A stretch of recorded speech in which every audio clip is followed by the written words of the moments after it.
welcome. It's Saturday, January 27th. DJ Wonder Chrissy here for you. There you go. Welcome. Oh, sounded bad. I am DJ Wonder Chrissy. This is Migrant Mayhem, and we are all part of Land Cruiser Midwest. Take some time to like, share, and subscribe. It helps us with the tube and the algorithm. Got a good show for you today. We're going to delve back into an update with Naperville. And if you didn't hear, there was a city council member last week who proposed that the city start a list of residents who wanted to open their door to illegal migrants and house them in their community or their homes. Like a couple days later, they backtracked on it. So we'll show you the official backtrack on that. If you're not aware, Naperville is a very affluent community. I would say the homes are mansions there, huge homes. Probably the standard size home there is like 4,000 square feet. So was kind of shocked and taken back that that anyone would even consider anyone in that community opening their doors to opening their doors to illegals. I've noticed it. I noticed it here too. Like in my neighborhood, there used to be. Back in the old BLM days, there used to be those all are welcome signs all around our town and neighborhood and stuff. And I notice now that I don't see those signs that all are welcome anymore in people's yards or anything like that. I wonder why. Where those signs went, right? Those people have those signs. They had them a couple years ago in their yard, yet now today I don't see those signs. Interesting. And think about that. Push that around your noodle just a little bit. So we'll go through that video. We'll also, Sabrina Franza at CBS also has a video for us about the complexities and the updates of the Chicago migrants in their quest to get work permits and what's involved with that. And the numbers that are coming back on that so far are pretty low. And, I think in several videos we've talked about how Brandon Johnson, let's go Brandon, yeah. Our buddy, let's go Brandon. His whole world order is built upon the fact that the migrants are going to become self-sufficient and get a well-paying job that they can support themselves, and if they can't, the government's gonna swoop in and take care of everything. Which is a pipe dream and hopium at best. So let's play this video here about Naperville.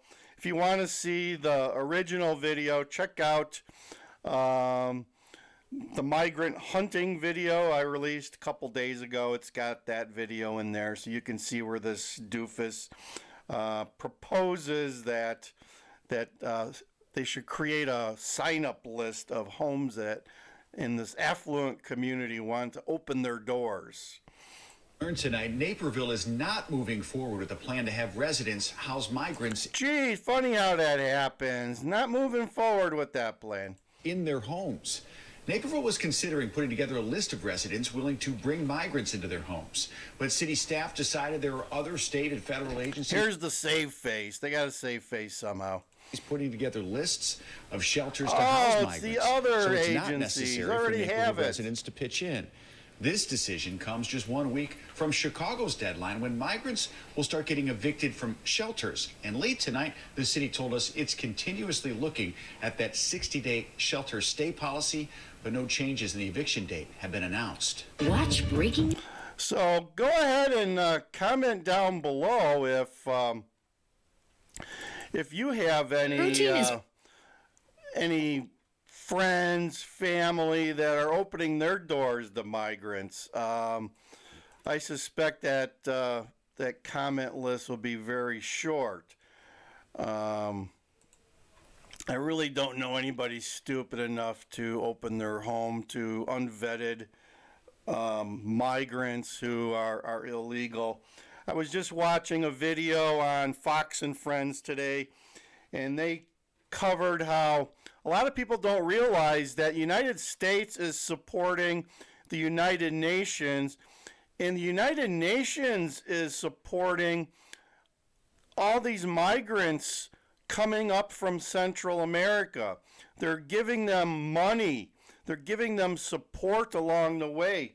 And that is all financed by the United States, which is supporting the United Nations. So United Nations is giving these migrants money when they need it to get to the border and help them pay for their entry into the United States, which is going to the cartels.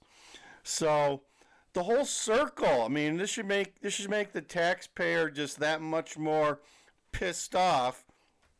The taxpayer is really supporting 100% of these migrants coming to our country and getting in, and we're also supporting the cartels. So that those billions of dollars that the cartels is making is basically your tax dollars, folks. Funny how that happens, right? All right. So let's go over what it's going to take for these migrants to get work authorization if they want to do it legally. Now, granted, a lot of these people are going to be working under the table for various people and organizations, and you're never going to hear about that. But if they want to do it legally, and keep in mind, you could only get a work permit if you've been in Chicago since August 1st. The majority of the migrants have come in after that. We currently have about 35,000 migrants in Chicago, and the shelters are overflowing. They're basically double in their capacity, and we're waiting for the bus flow to start back up again from Texas.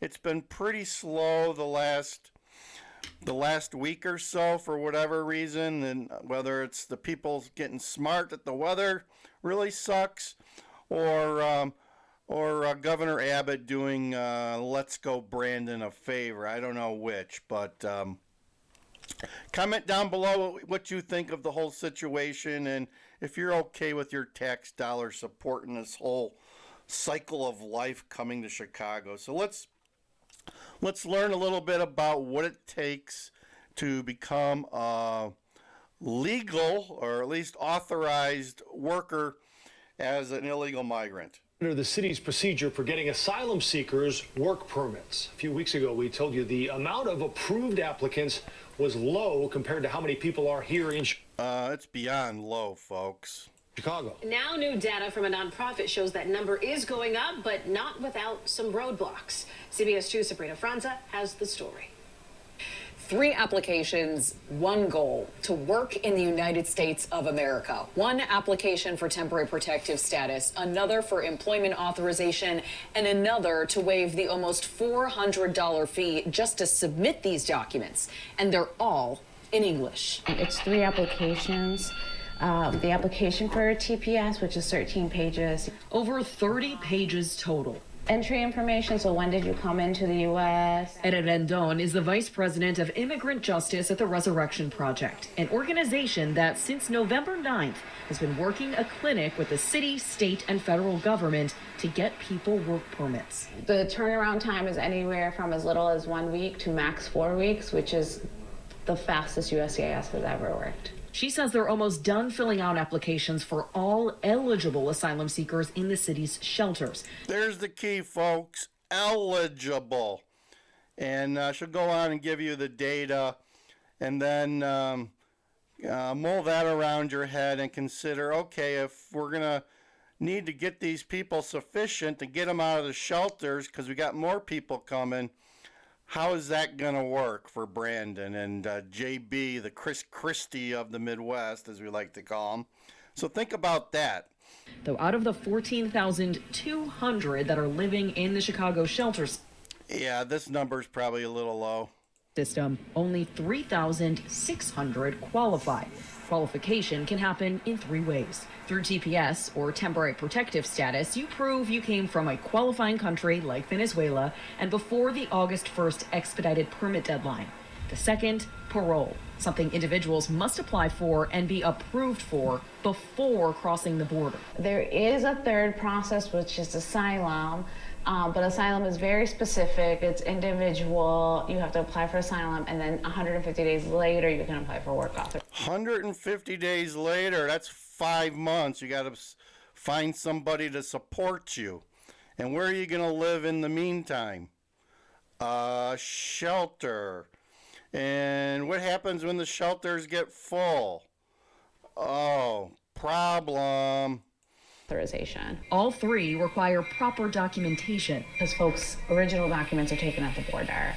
Through the city's clinic, of the 2,722 that have submitted applications, 1,800 have been approved. 1,011 have their permits in hand. That's up from December 28th, when we reported that only 279 received Social Security cards and 284 received work permits. Still, only about 13% of migrants that are in this. There's your number. There's the magic number, folks. How do you feel about Brandon's pipe dream that these people are going to become self-sufficient and be able to take care of themselves? Noodle that around your head a little bit. City shelters are eligible and approved. The Biden administration could decide that it will grant parole. Here's the hopium. Now we're rolling out the hopium. To the undocumented, it could decide that it could grant parole to more new immigrants. And, you know, the city and the state have to work under the parameters that is set up by the Biden administration. And pigs can fly out of my butt. Imagine that. Imagine the pigs coming out of my butt.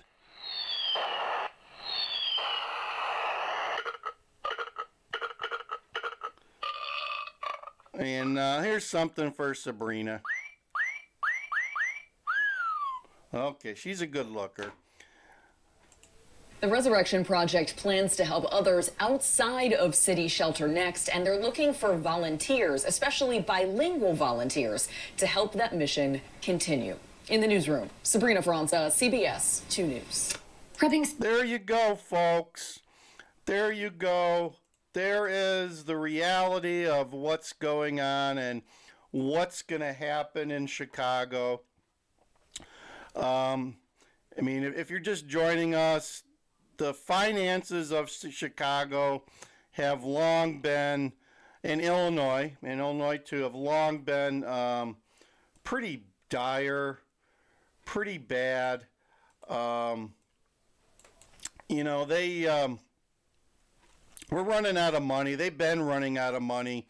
I just saw a report yesterday where, going back to, I did a video about how the Italians were going to save us in a joking manner. If you can find that video from last week. That could come to be true because the owners of Bueno Beef, which is a big Chicago Italian beef stand or chain in Chicago, just received a $35 million food contract to supply the shelters, or at least half the shelters in the city of Chicago with food. I don't know if it's going to be Italian beef sandwiches and sausages or what, but supposedly it's supposed to be culturally approved food. Excuse me. So there you go. There's an example of the Italians saving the world. The owners of Buena Beef got their contract to feed the masses at the shelter. So there you go. That's some hot off the press information. And as we've said before, the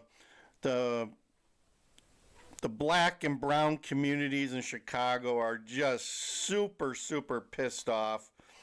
And let's see if I don't know if I've got. Don't think I have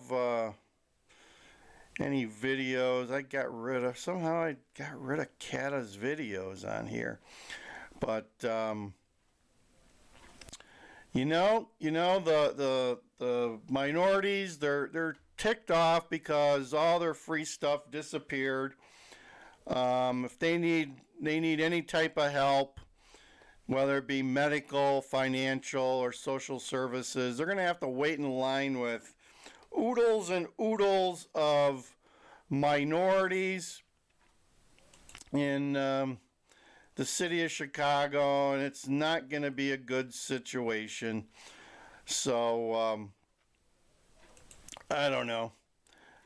It's like I said, it's a train wreck, a slow motion train wreck that just keeps continuing to progress down the track. And what else can we say? It's just a bad situation, and it's getting worse. And as you can see, the fact that most of these people aren't going to get work permits anytime soon, and we don't see any federal government help coming. Although, as I told you guys earlier in the show, the United Nations is responsible for supporting all these guys up to the border, and lo and behold, who supports the United Nations?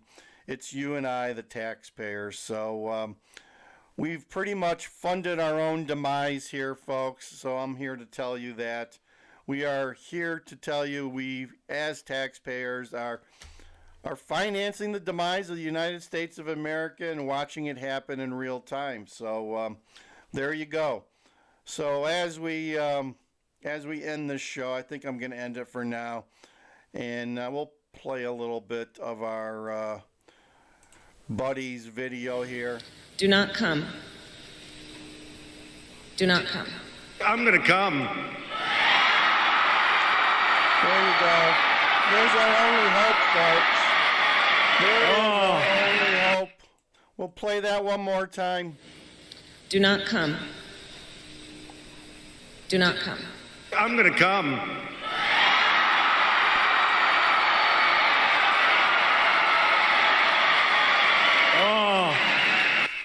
We can only hope that we can cheer like that again real soon. I am DJ Wonder Chrissy. This is Migrant Mayhem. This is Land Cruiser Midwest. Like, share, and subscribe, folks. Please comment down below. We love to hear from you guys. A lot of people are on the same page when it comes to this topic, this problem, this crisis. And as we always end our shows, God bless America and God bless Donald Trump, folks. Over and out. DJ Wonder Chrissy.